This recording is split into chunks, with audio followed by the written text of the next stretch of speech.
You're very welcome. And if you just want to give my audience a little bit of background into your martial arts.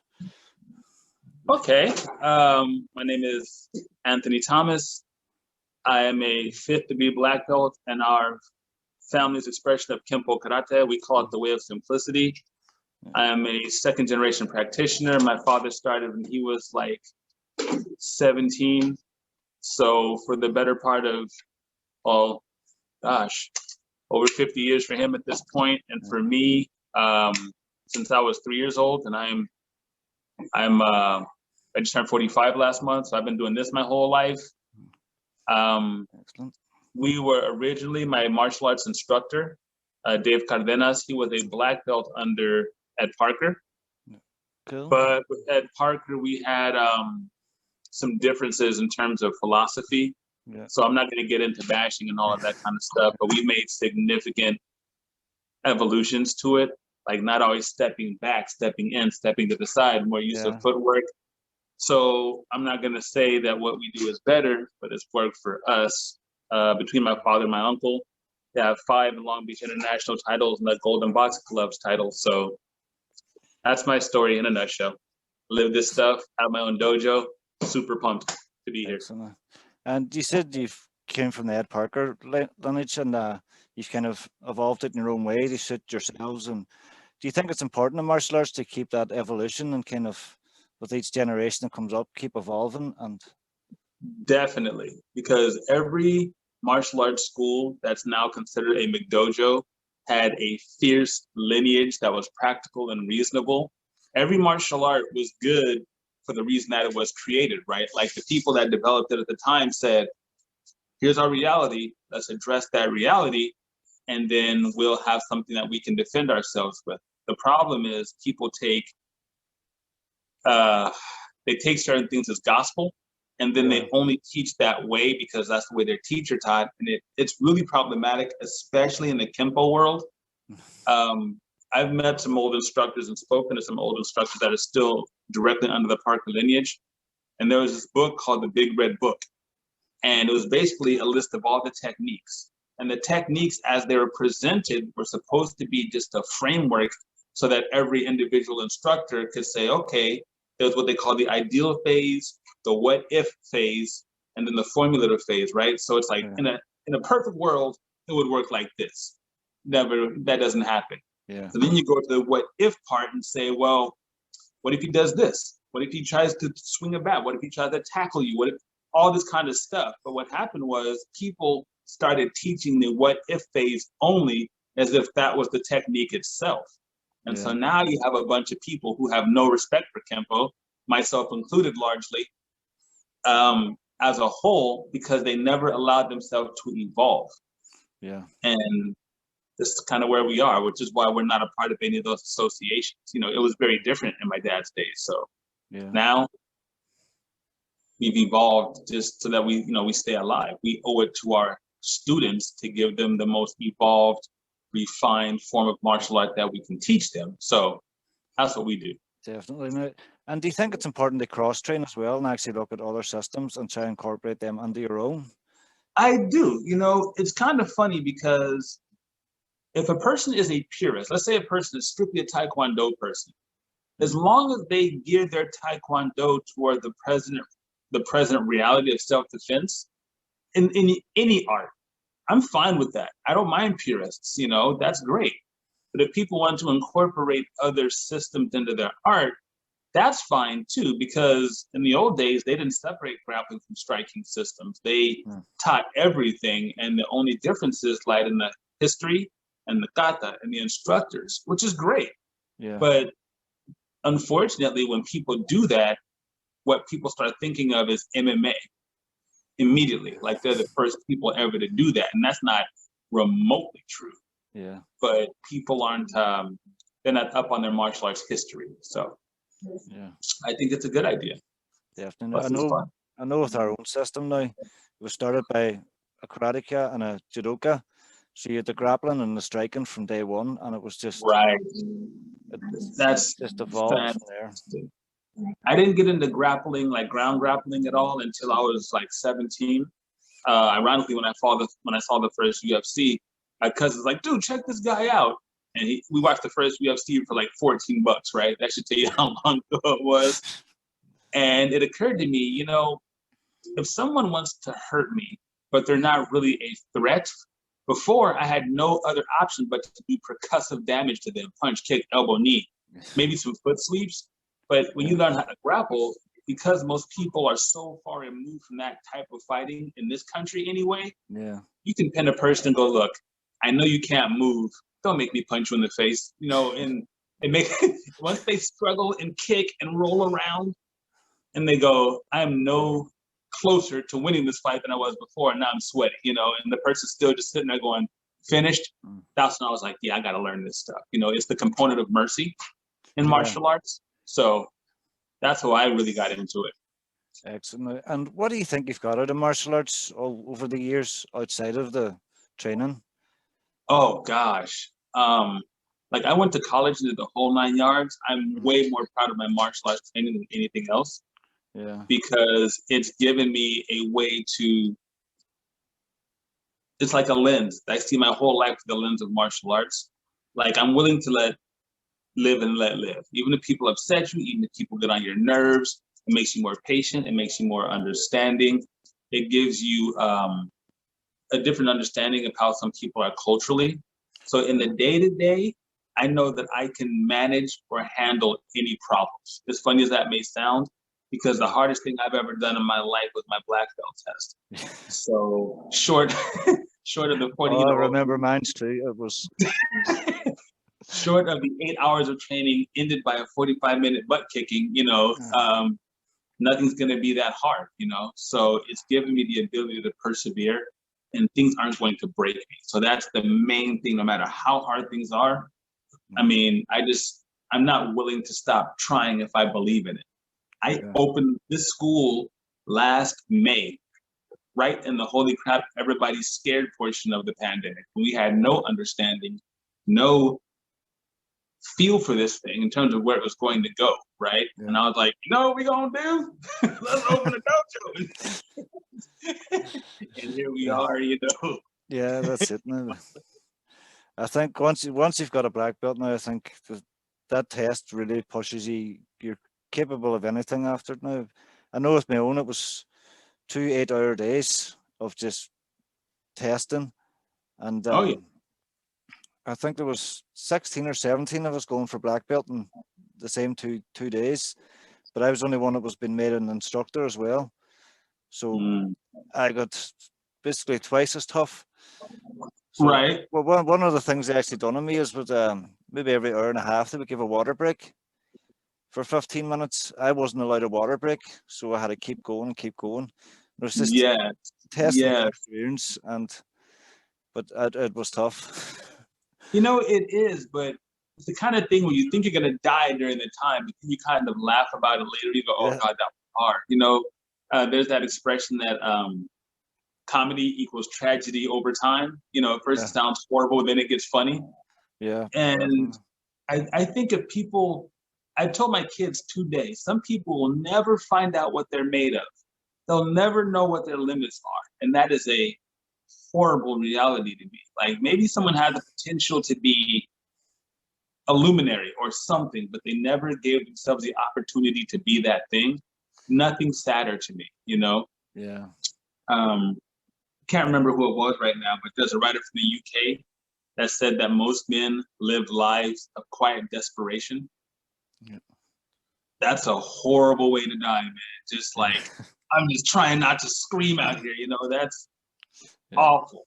So definitely, that's what it's done for me. Like, I will not be broken by anything conventional, and I'm more understanding of people.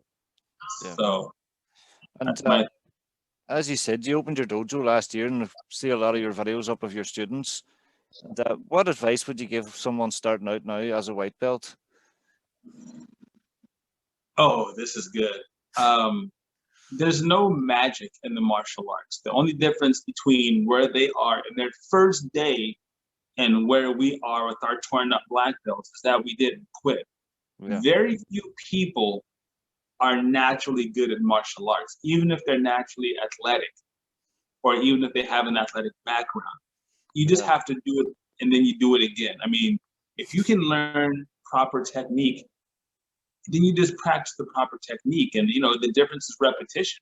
That's it. There's no, oh my God, you know, the beauty of martial arts is that you don't have to be tall, strong, fast, tall, pretty, handsome, muscular, nothing. You can come as you are and achieve great things. Some of the best martial arts I've met were terrible athletes when they were kids. They were terrible at martial arts when they first started, but they got better. So for all the white belts out there, if you love it, just let it take over your life, and the benefits will never leave you. That's the part. Once you got it, they can't take it away from you. So Yeah, never give up, folks. definitely. Now, I always think that it's 90% mental. I think martial arts, and I think if you look at the animal kingdom now, the humans are the alpha predator, really. And Yes. you know, if you look at a lion, for instance, stronger than us, faster than us, yet because of our mind, we'd be the superior to it. But I think it's a great outlook on it, I think. But what do you think the mindset of a martial artist should be? It's The mindset of a martial artist should always be willing to accept things as they are. yeah, I think some people have gotten hurt or been disappointed because they have this idea that martial arts makes you magic or makes you invincible or bulletproof. I've had so many people ask me, what do you do if the guy pulls a gun? I say, hand him my wallet. Why, what do you do? You know, if you want 11 of my dollars, my terrible driver's license picture, go nuts. I can cancel all of that, you know? yeah, If I see two guys, if I see three guys, I can probably outfight two regular guys, but I can certainly outrun them. If not by speed, by endurance. You know, you have to let your ego go and just accept it as it is. I have a girlfriend and daughter to go home to, so I can't be out there mixing it up with people just because I think I can beat them up. There are people that care about me that I need to make sure I go home to the same way I left. yeah, So, you know, people need to realize that if you can accept things as they are in reality, then life becomes very different for you. You're more open to stuff. You see things better. You know, it gives you purpose. yeah, So if you can just sink into that feeling of, hey, just accept the martial arts for what it is and what it gives you, not what you think it's gonna be. It's not gonna make you wise where people are grabbing the pebble out of your hand. You're not gonna be punching people. You know, address reality for what it is. Some people will never be able to beat in a fight because whatever. You know, you ever hear that expression, oh, that he just had, oh, I know you have. Oh, he just has that fighter's number. yeah, Some people stylistically are just better than you than that, you know, and yeah, if you can accept that you're not better than everyone, you can accept that you may be a hammer to some people, but you're a nail to others. yeah, It keeps you grounded, yeah, you know, and I definitely. think martial artists need that grounding because it Yeah, makes people delusional in their training, you know. it does. Now, Um, I know the movies has sort of caused a lot of the fantasy around martial arts and that, but would you have a favorite martial arts movie? okay, that's tough Yeah, because they're funny for different reasons. Like everybody in my age group loved Enter the Dragon because it was a movie that got the generation before us into martial arts. yeah, I think Enter the Dragon's funny because when you see things after the fact, you're like, oh my God, this is the cheesiest movie I've ever seen, you know, by today's standards, right? yeah, But at the time, it was very groundbreaking. Plus, for me personally, um, you know, my dad was at he was at the tournament where Bruce Lee did the inch punch demonstration in oh Long Beach, yeah, Long Beach, yeah, and the guy Jim Kelly that played Williams, my dad used to beat up on him when they sparred. You know, so for me, it's a bit more personal. yeah, I had a friend tell me yesterday or the day before that he just spoke with a Bob Wall, you know, the guy that you know produced Enter the Dragon. So I want to say In the Dragon, but it's a close tie with that and Crouching Tiger. And yeah, the reason being, so many people got a different thing out of that movie. You know, I like that kind of diversity. yeah, So, you know, I kind of like that part. So definitely, I think Enter the Dragon with an asterisk. Well, Enter the Dragon and then maybe Crouching Tiger with an asterisk. yeah, So definitely. I know myself now. I was sort of a big Karate Kid fan. I think I was just caught in that time. Yes. But I remember watching it as a kid and thinking it was amazing what they were doing. And watching back now, I'm saying, well, it's karate and it's terrible. Like, it's really bad. I'll never forget. I watched that movie when I was 8 years old at the Cinema 21 Theater in San Diego on the corner of Euclid and Federal. Like, I remember when me and my dad went to watch the movie. And I'd been, getting up to that point already, but it rose martial arts enrollment 20% across the United States, that one movie. Yeah. Everybody wanted to wax on and wax off and think that in 4 months, you're going to beat a guy who trained up to black belt level, with the crane kick that the entire universe saw coming, except for the guy who's facing it, right? Terribly cheesy movie, but it's one of those. It's one of those moments in time. Wax on and wax off is cultural lexicon worldwide, not just in the United States, because it changed so many people's lives. So you can't go wrong with the Karate Kid. Plus, if you need a moment of, oh my God, what were we thinking in the 80s, clothes-wise, you got to watch that movie. It was the cheesiest thing. My daughter goes, what is that guy wearing? In the 80s, this was a good idea. Like, we were cool with this in the 80s, so that's probably an asterisk for me as well, just because it was so hokey, it's my daughter keeps threatening to get the red Johnny Lawrence jacket for me, but I don't think I could pull it off, but only if you wear the headband. You've got to wear the headband if you're going to do it. If you're going to go there, you got to go all of the way there. Like 10 minutes before you called in, my daughter goes, let's all watch the Karate Kids, the Cobra Kai series again. I was like, yes, it was genius. It's so well done. Yeah. I never get tired of watching that stuff. So cheesy. Okay. Would you be more on the Miyagi-Do camp or the Cobra Kai? Cobra Kai! Let me tell you why I'm more of a Cobra Kai guy. Because I'm definitely more inclined to face my problems head on. Yeah. And them beating up on Daniel, it depends on how you look at it, right? Yeah. He did interject himself into a situation that he didn't belong in.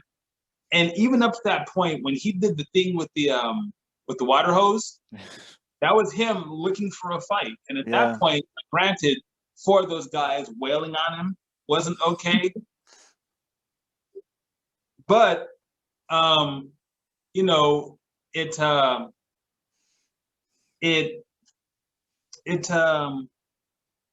definitely more of a Cobra Kai guy. I can't condone a jumping. Yeah. But definitely, I'm definitely more Cobra Kai. Cool. I've actually got Sean Keenan coming on at the end of the month here too. No way. And I was actually trying to convince my brother that Sean Keenan was a great guest, and I'm so Cobra Kai. And he said, but he was the bad guy. He was the bad guy. You want to get the good guy on?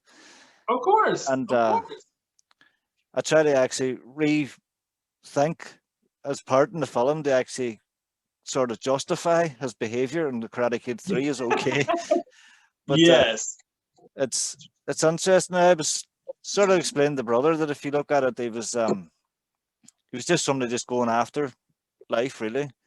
Yes. Now, should you look at his negotiation, his fighting, it was just going 100% at what he wanted and not taking no as an answer. So I suppose if you look at it that way, he's not really the bully, but right. That's the thing, So yeah, I'm definitely Cobra Kai.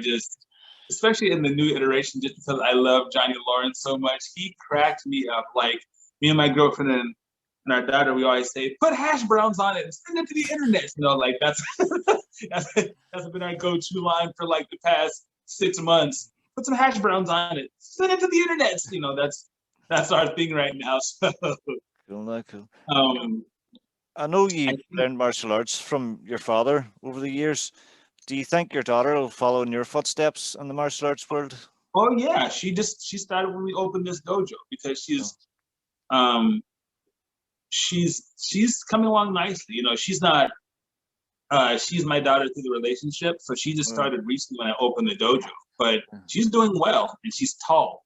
She's like 5'7", and so that makes for some long levers. I just got us some new jiu-jitsu DVDs.